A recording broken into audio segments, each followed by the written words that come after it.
اعوذ باللہ من الشیطان اللعین الرجیم بسم اللہ الرحمن الرحیم الحمد للہ وکفی وسلام علی عبادہ الذین اصطفی. درود بھیجیے محمد و آل محمد.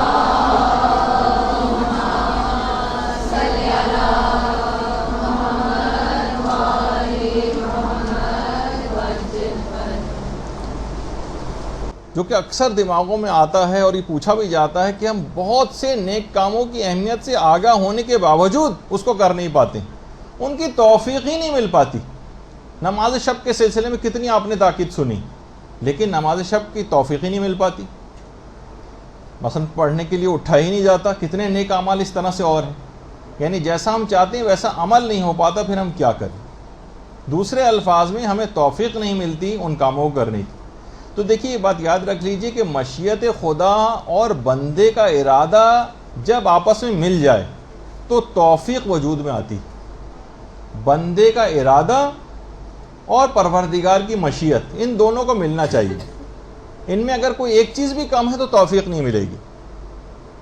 اور ہمیشہ یہ بات یاد رکھ لیجئے کہ گناہوں پر اصرار کرنے کے نتیجے میں توفیقات سلب ہو جاتی ہیں. گناہوں پر اصرار، بار بار کرتے چلے جانا. امام خمینی نے بہت ہی اچھی بات اس سلسلے میں فرمائی. فرماتے ہیں کہ بہت ممکن ہے کہ نامحرم پر فقط ایک بری نگاہ یا زبان کی صرف ایک بار چھوٹی سی لغزش، ایک طنز، صرف ایک دفعہ کا مذاق، صرف ایک دفعہ کوئی برائی طویل عرصے تک توفیقات کو ختم کر دے. بہت ممکن ہے اس بات کا ہونا کہ فقط نامحرم پر ایک بری نگاہ، ایک بار فقط زبان کی لغزش، ایک طنز یا ایک مذاق یا کسی بھی ایک ایسا کوئی برائی کا کام، اس سے توفیقات آپ کو ملنا طویل عرصے تک کے لیے بند ہو جائے. اور خدا اور بندے کے درمیان ایک حجاب آ جاتا ہے. باقاعدہ جو شرح لکھی حدیث جنود و عقل و جہل میں امام خمینی نے باقاعدہ اس کی شرح کی اور یہ کہا ہے کہ یہ بہت عین ممکن ہے. تو انسان کو تمام گناہوں سے اپنے آپ کو بچانا چاہیے. البتہ کچھ چیزیں ایسی ہیں کہ جس کے اندر توفیقات کے خزانے پوشیدہ ہیں، اور یہ بات ہمارے چوتھے امام زین العابدین علیہ الصلوۃ والسلام نے بتائی.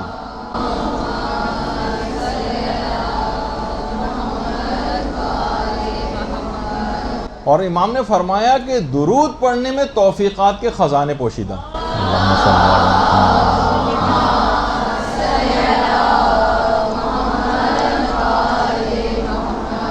توفیقات کے خزانے. اور بہت سی روایات میں تو یہ ہے کہ گناہوں کی جڑ کٹ کے رہ جاتی ہے جتنا زیادہ انسان درود پڑھتا.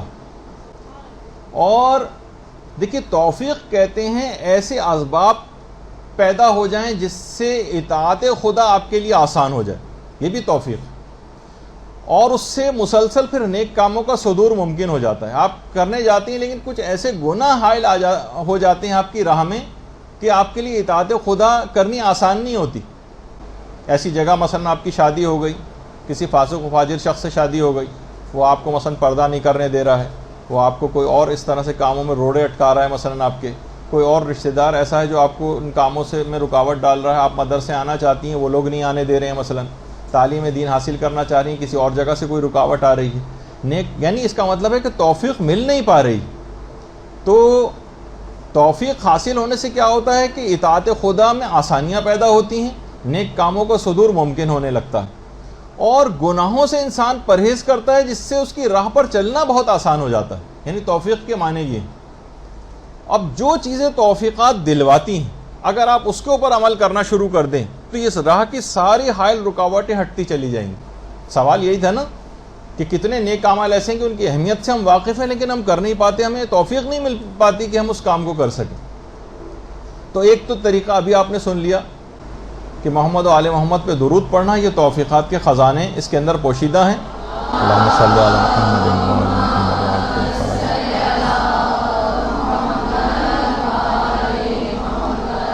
اور یہ توفیقات کو دلانے کے لیے بہترین ایک عمل. دوسری چیز علماء نے کہی، اب اس میں اتنا وقت نہیں ہوگا، میرے پاس بہت تیز رفتاری سے گزرنا ہے. تقویٰ جتنا زیادہ آپ حاصل کرتی چلی جائیں گی، گناہوں سے اپنے آپ کو جتنا زیادہ آپ بچائیں گی اپنے آپ کو گناہوں سے، اتنا ہی توفیقات آپ کو زیادہ سے زیادہ ملتی چلی جائیں گی.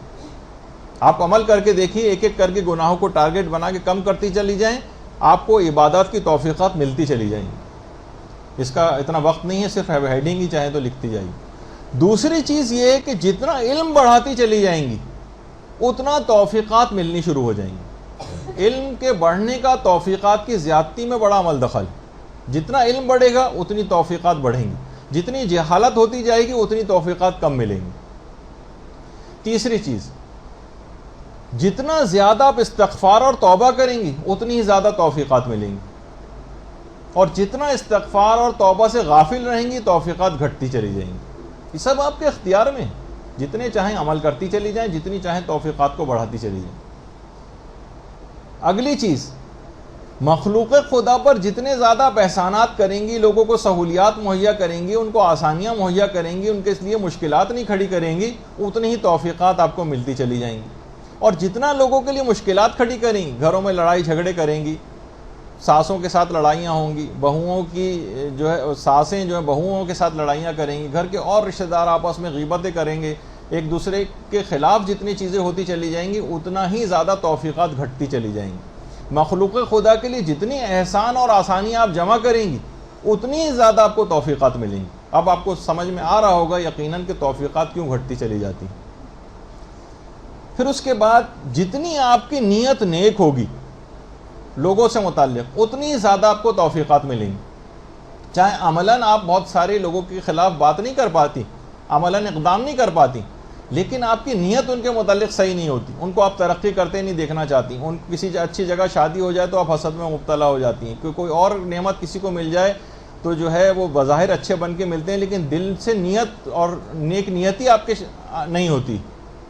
معاشرے کی بات کر رہا ہوں، خدا نخواستہ آپ اس سے مراد نہیں.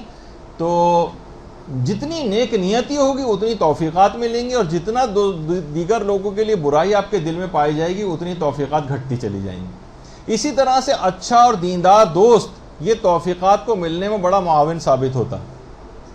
اچھا دوست، اچھی دیندار سہیلیاں، اچھے دوست پیدا کرنا، وہ خود بھی نیکی کی راہ کے اوپر گامزن ہوتا ہے اور آپ کو بھی اپنے ساتھ لے کر چلتا ہے، اور نئی نئی نیکیاں آپ کو کرنے کو ملتی. اسی طرح سے دعا کرنا یہ خود توفیقات دلواتا ہے. جتنا آپ دعائیں کریں گی، جتنی آپ پروردگار عالم سے حاجتیں طلب کریں گی، جتنے زیادہ ائمہ کے واسطے دیں گی دعاؤں کے سلسلے میں، جتنی دعائیں ہوں گی اس کے مقابلے میں اتنی ہی زیادہ آپ کو توفیقات ملیں گی. اور اسی طرح سے علماء نے فرمایا کہ جتنا آپ کا صبر مصیبتوں کے اوپر، پریشانیوں کے اوپر بڑھے گا اتنی ہی آپ کی توفیقات میں اضافہ ہوگا. اور جتنا آپ بے صبری کا مظاہرہ کریں گی، کسی نے ذرا سا آپ کو کچھ کہہ دیا آپ بڑھ کے اس کو جواب دینے لگیں، کسی نے ذرا سا آپ کے خلاف بات کہہ دی تو آپ بھی اس کے پیچھے لگ گئیں، توفیقات کم ہوتی چلی جائیں. ان اللہ مع الصابرین جب بھی کہا جاتا ہے اللہ صبر کرنے والوں کے ساتھ ہے. جب اللہ ساتھ ہو جائے گا تو کتنی توفیقات حاصل رہیں گی. اور اسی طرح سے نیک کاموں کی تلاش اگر آپ کرتی رہیں گی کہ رضایت خدا کس چیز میں، جیسے کہ ہم نمازوں کا سلسلہ چل رہا ہے، بہتر سے بہتر نماز کیسے پڑھیں، ثواب کس میں زیادہ ہے، ثواب کس میں زیادہ ہے. کوئی بھی عمل آپ کرنے جا رہی ہیں فوراً یہ دیکھیں کہ کون سا طریقہ ایسا ہے میں زیادہ سے زیادہ خوشنودی خدا حاصل کر سکوں. نیک کاموں کی تلاش میں رہیں. یہ نہیں کہ بس وہ 2-4 چیزیں آپ نے پکڑ رکھی ہیں بس اس کے علاوہ کسی طرف نگاہ نہیں، نئی سے نئی چیزیں نیک کاموں کی تلاش کریں، خود بخود توفیقات آپ کے پیچھے پیچھے آئیں گی. تو بہرحال دل کو اگر مائل کیا جائے، نیکی کرنے کا ارادہ کیا جائے اور مستحکم ارادہ کر لیا جائے اور پوری قدرت و استطاعت کے ساتھ اس کو وجود میں لایا جائے تو خود بخود پھر علماء فرماتے ہیں کہ توفیق مل جائے گی. یعنی مصمم ارادہ کریں اور عمل کر ڈالیں، پھر آپ دیکھیں کہ توفیقات آپ کو کیسے ملتی. تو یہ ایک سوال اس کا بھی جواب ہو گیا کہ ہم بہت سی چیزوں کو نہیں کر پاتے ہیں لیکن اس میں ہمارا اپنا قصور ہوتا ہے، جو کہ آپ نے سارے قصور بھی سن لیے، اور اس کے برخلاف کون سے اعمال کریں تو ہمیں اس کو راہ سے ہم اپنی تمام رکاوٹیں ہٹا دیں گے اور ہمیں توفیقات کے خزانے حاصل ہونے لگیں.